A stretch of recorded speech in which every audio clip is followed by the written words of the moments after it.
interruption, but at least you've got a practice run. And I call the member for Goldstein.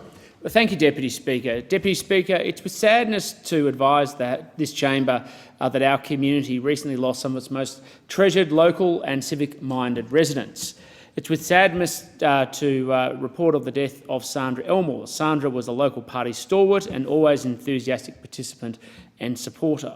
Sometimes her support transcended the polling booth and extended to the home. I still remember her inviting my husband Ryan and myself around to gift special rocks from her Hyatt garden to place in ours in Sandringham. That we weren't looking for rocks, which was a secondary consideration to her generosity, but it always showed the extent to which she thought of others and how she could gift and give to others, and she'll be sorely missed. Similarly, the loss of Sue Hardiman.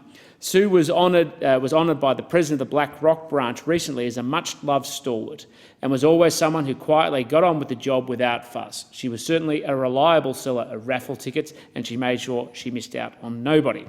Sue's passion was also greater than herself, and she became an active volunteer for very special kids, for children with life-threatening conditions. In encouraging others to support the charity, she said, "Very special kids is very special to me. I'm a great believer that people should give back, and when you make a will, you leave it to people who can benefit. It just warms the cockles of your heart."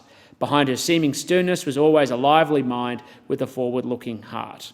We also honour the very liberally minded Shirley Turrell, who moved to Beaumaris when it was still bushland. She understood the critical importance of community life as the foundation for enjoying it, and that it was anchored around becoming full participants in community clubs like the RSL and schools. Always rolling up with their beloved Mercedes, she was an active party member, and particularly in the women's section.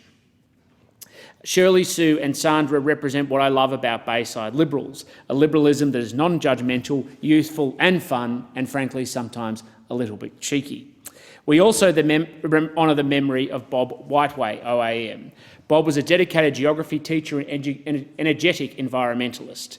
He taught at Beaumaris High School for 37 years and is remembered by former student Melissa Treverton as one of those teachers who changed lives by believing in and valuing the ideas brewing within the young minds of his students.